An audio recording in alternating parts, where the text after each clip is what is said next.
So can you kindly discuss this issue? Meron pong lot outlet yung kapatid ko na ako po yung nagmamanage sa kanya.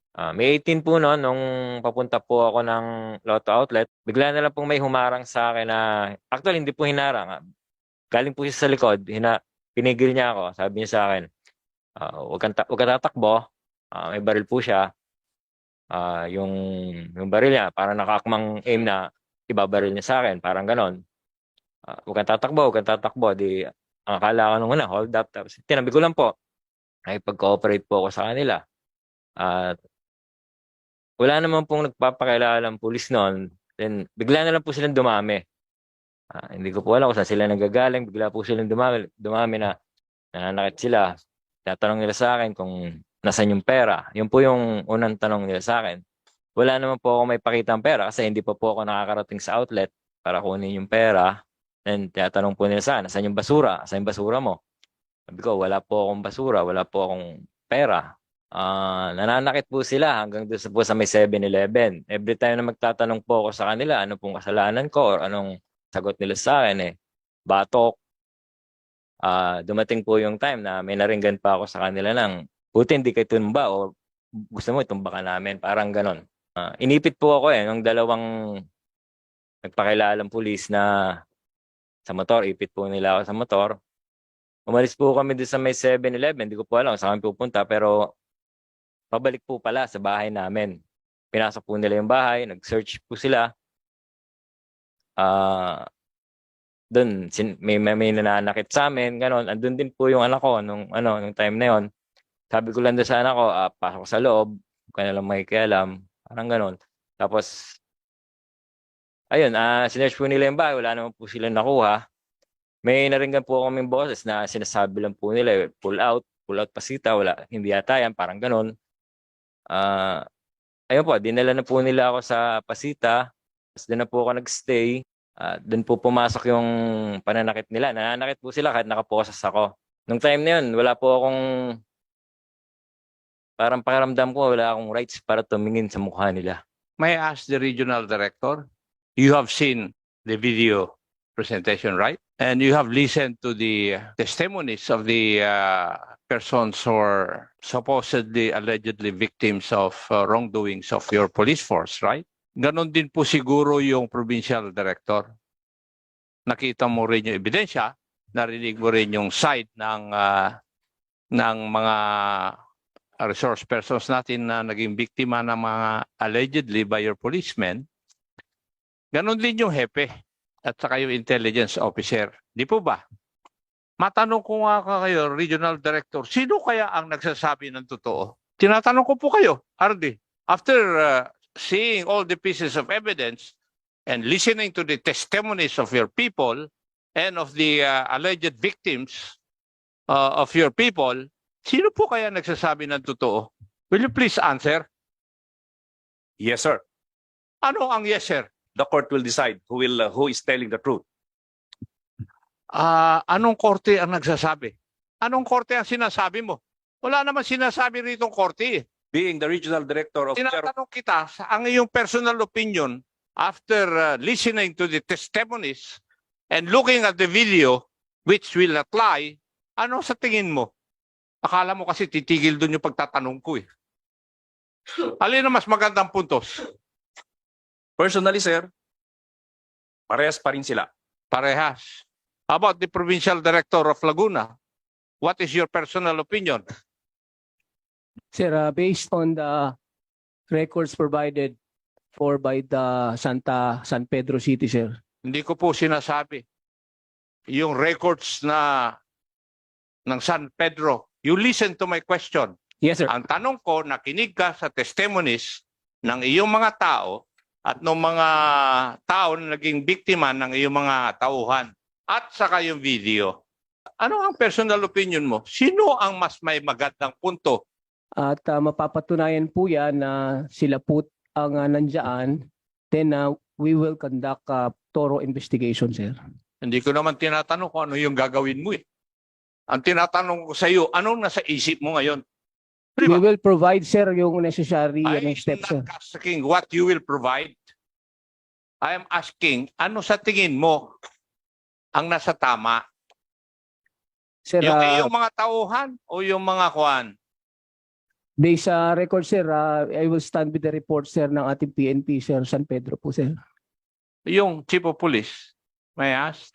Sir, we will wait for the sir for the Hindi ko po tinatanong yun.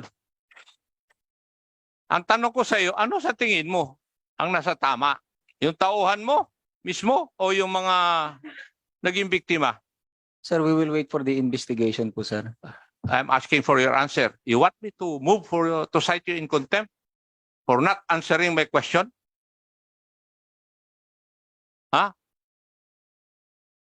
Tinatanong kita. Yes, sir. Sumagot nga yung mga nauna sa iyo, mas Yes, sir. senior pa sa iyo eh. Yes, sir. I'll whack you there. Ano ang sagot mo? Pareho pong may point yung sir, yung sa side po ng suspect and sa side po ng ating operatiba, sir. Mr. Vice Chair, ano po sa tingin ninyo? Your Honor, based on the object evidence and documentary evidence thus far, it appears that there is some credibility coming from the testimony of the private parties here, sir. Sa halimbawa po ay yung CCTV, mapapatunayan na naman yun na kung totoo yun. Maliwanag na nangyari yung allegedly huli doon kay Kilaw ng vicinity ng between 1:31 hanggang 2:30. At subalit doon sa kanilang mga sinumpang salaysay, mga 7:30, 7:40 daw. Aming titignan yung pre-ops operation sa PIDEA kasi bago dapat magkaroon ng bypass operation, meron dapat coordination. Meron dapat intelligence case build-up muna bago mag-conduct ng bypass operation. At ito meron din itong pre-ops operation. Tatlong hanay na coordination dapat sa PIDEA na ginawa. At hindi naman ito surprise, hindi naman to on the spot. Mukhang sinasabi nila pinag-isipan na nila ng matagal. Kaya dapat may coordination. Ang dahilan kung bakit ganun ang tanong ko, para maturuan ko kung sino man po yung mga naging biktima, kung saan nila ipa-file yung kaso. Kasi kung ipa-file ko yung kaso doon sa regional director, ay hindi ko na ipa-file. Kasi bias na yung opinion mo, Mr. Regional Director. Tama yung sinasabi ni Vice Chairman. Kaya I would advise yung Attorney Leonardo, kayo po ba magfa-file ng kaso o hindi? Kung kayo magfa-file ng kaso, huwag nyo nang i-file sa Regional Director yung kaso. Kasi bias na eh. Kitang-kita naman eh. Any person in his right mind after seeing this, knowing that the CCTV will not lie, papaboran ko yung mga nagrereklamo.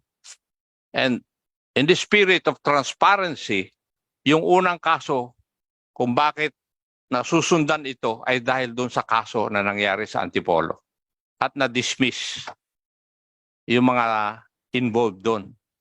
So in the spirit of transparency, I will see to it na yung mga taong yan ay madi-dismiss at mapapailan ng criminal case as I did doon sa mga pulis na nag-operate doon sa syudad ng Antipolo.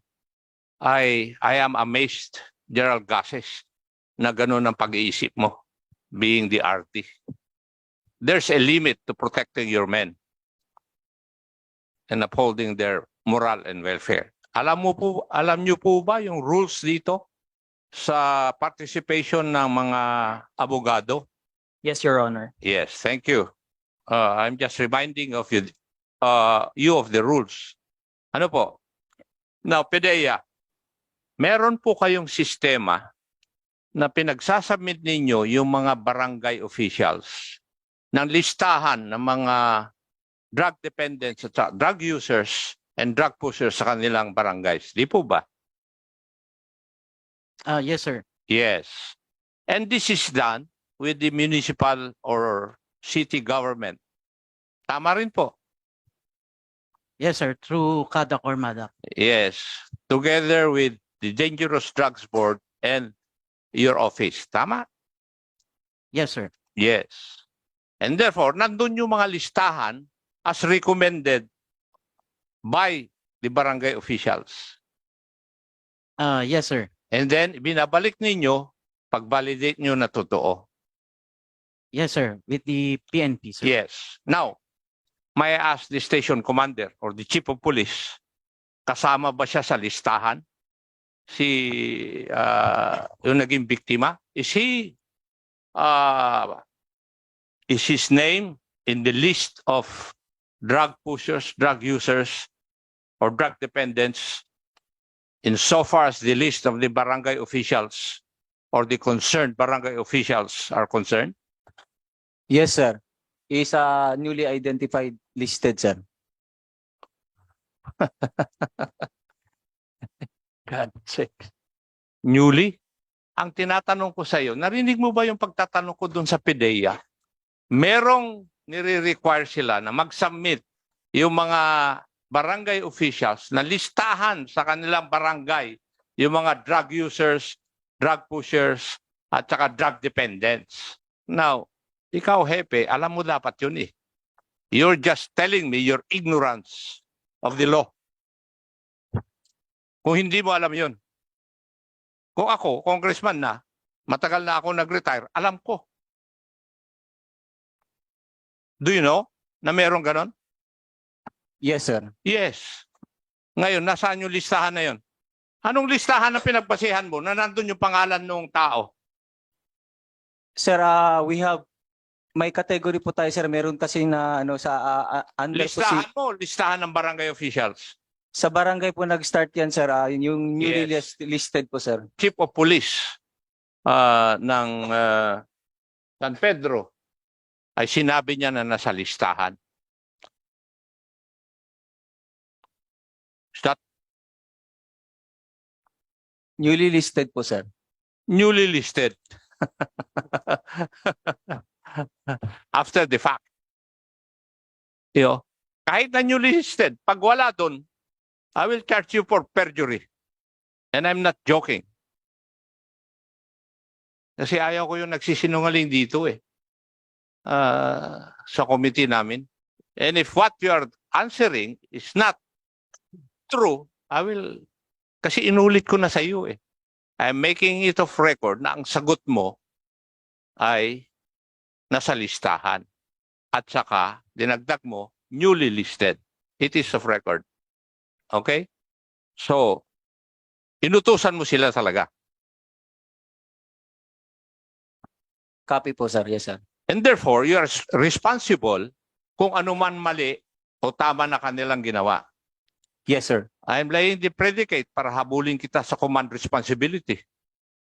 Yes, sir. Oh, so, aminado ka na iniutos mo.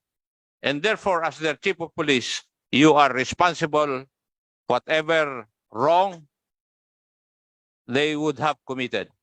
Yes, sir. In your statement a while ago, you stated na meron pang CCTV doon sa 7-Eleven. Yes, Your Honor. And did you ever try o sinubukan niyo po bang kumuha ng kopya nun?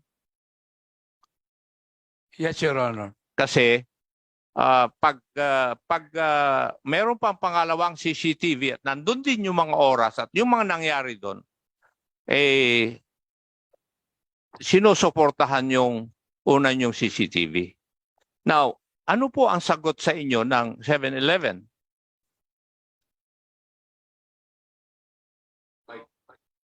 Paki-on po yung mic ninyo. Request lang po ng pulis ang ini-entertain po nila. Alin po? Request ng police. Request lang po ng pulis ang ino-honor nila. So, base po dun sa sagot ninyo, nasa kanila pa yung kopya ng CCTV na yon? I told to manager na kasi nag-exert pa po ako ng effort na makuha yon. Nagsalita lang po ako sa kanya na please preserve yung event na sinasabi niya na related daw sa bypass operation. Kasi kasama na rin yan dun sa aming papandayin na batas na kung yung tumitingin dun sa CCTV ay makita niya na may krimen na nangyayari, dapat i-report na niya kagad sa kapulisan. Ano po yung listahan ng mga ebidensya na isinabmit nyo sa office ng prosecutor? Meron po bang kasama yung motor na gamit ng tao? Doon sa certificate of inventory ay it appears na wala po yung motor po, Your Honor. Yung pong bisikleta na sinasabi, wala din po doon. Based on the record at hand that certified that no bicycle was appeared on the Doon po sa pamilya ni o kapatid ni Mr. Kilaw. Yung motor po ba ng kapatid po ninyo nandiyan pa? Ibinalik nila, Your Honor, a day after. A day after. Yes, Your Honor. Pero yung bisikleta, wala. Wala po. Okay. Paano nyo inumpisahan na planuhin na hulihin si Mr. Kilaw? Bali po, ang nangyari po dyan, Your Honor. Hindi, paano nyo inumpisahan? May information po si Patrolman Tamaray, inirelay po sa akin. Alin? May information. information Si Patrolman Tamaray na alleged nagbebenta ng droga sa May Putol. Inirelay niya po sa akin yung information na yon. So, would that show o pinapakita ba niyan na hindi niyo pa alam na kung kasama si Mr. Kilaw sa drug list ng barangay? Kasi ang isda nahuhuli sa bunganga niya eh. Hindi pa po. Oh, so hindi niyo alam. Eh bakit alam ng hepe ninyo? Pagkatapos na po ng operation, na-verify So, na po namin. ibig ko sabihin, hindi mo rin pinaalam sa hepe mo na kayo magkoconduct ng operation laban kay Mr. Kilaw. Sinabi po namin. Sinabi mo nga after the operation eh. Before the operation, sinabi mo ba? Yes po. Ano po ang ginawa po ninyo? In accordance with your police operational procedure, POP manual. Pagkatapos po ng information, na-verify po ni Patrolman Tamaray yung information na na-receive niya. Ay, hindi. Teka. Let me stop you there. May impormasyon si si Sergeant Tamaray Yes po. na si Mr. Kilaw ay nagbebenta ng droga. Yes po. O, after that, Nagkandak po si Patrolman Tamaray ng verification. yes, because that is required by your manual. You have to vet kung totoo yung impormasyon na natanggap. Yes po. O, siya mismo ang nag-vet. Yes po. O, anong lumabas dun sa kanyang kwan? Base po sa verification na ginawa ni Patrolman Tamaray, positive po na may nagbebenta nga po doon sa May Putol ng hinihinalang illegal na droga. May nagbebenta. Hindi pa niya alam na si Mr. Kilaw yun? Your Honor, may I request Patrolman Tamaray to answer. Siya po kasi ang nag-verify. Sige.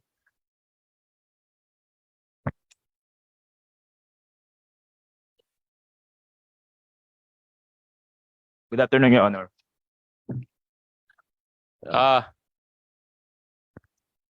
When you got the information, Sa confidential teka. When you got the information, nung nakuha mo yung information tungkol kay Mr. Kilaw, sinabi mo kaagad sa team leader mo? Yes po, sir. Yes. O, tapos sabi niya, hindi pa niya alam kung si Mr. Kilaw ang kwan eh. Target ninyo eh. Di ba? O, so alam na niya from the start na may target kayo na si Mr. Kilaw. Regarding po dyan, sir, Sagutin mo yung tanong ko. Hindi ko tinatanong kung regarding that or what. Sagutin mo yung tanong ko. kilala po namin sa alias po, pero yung buong pong pangalan, hindi po namin alam. Alias lang po ang binigay sa akin na informante po Oh, namin. sige. And that is precisely the reason why kailangan mong i-vet o i-validate yung info. Yes po. So, Ano po yung action ninyo para mag-validate? Nalaman na po namin yung information ng pangalan niya po nung nabaybas na po namin siya at natanong ko po kung ano po pangalan niya. Pero ang information po na ibigay sa amin po is alias lang po. Nalaman niyo yung pangalan niya nung nabaybas na. Opo. Alam mo, iyo, ang sabi ng aking magaling na abogado nun, kung magsisinungaling ako, yung pinakamalapit sa katotohanan. Eh yung pagsisinungaling mo, malayo sa katotohanan, iho eh. Ibig mong sabihin, nag-operate kayo sa isang tao na hindi nyo alam ang katauhan. Ikaw, sinabi mo mismo na ikaw ang nag-validate ng info. That is precisely the reason why I'm asking you, paano mo binalidate yung info? Kasi that is part of your operations dapat. You have to validate the information. Kasi baka pinainan lang kayo ng maling informasyon eh. Di ba? Ganun ang purpose ng procedure na yon. Iyo.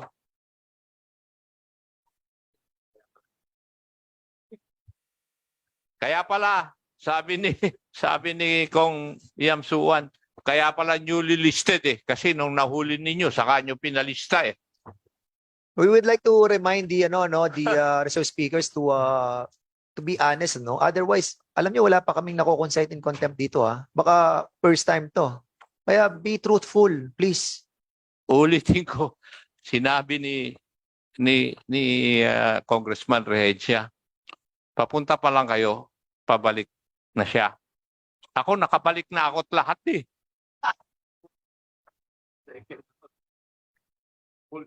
Naging congressman na nga ako at nag-iimbestiga pa rin eh.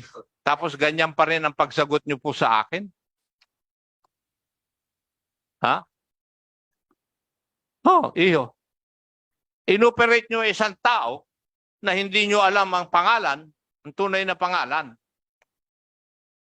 Binaypas at lahat ninyo, nalaman nyo lang yung pangalan after the operation. Alam mo iyo, lalo mo lang, dinadagdagan yung aking, yung eagerness. Hindi ko alam ang Tagalog nun. Baka alam mo, Congressman Rehencia. Yung gigil, sabihin na natin, na kailangan mawala kayo sa serbisyo eh. Oo, sa totoo lang. Kailangan mawala kayo sa serbisyo. And I'll see to it that there will be no favors doon sa pag-imbestiga. Babantayan ko. And I will ask also that criminal cases be filed against you for possible violation of the crime of abduction, violation of domicile, robbery, and perhaps perjury. So, kasi hindi ko na masabi yung physical injury dahil matagal na nangyari. Baka hindi nag-medical exam yung si Mr. Kilaw eh. Mr. Chair, I think there's no need for me to proceed questioning kung hindi po ako makakakuha ng tamang o katotohanan sagot mula dun sa ating mga resource persons. Thank you, Mr. Chair.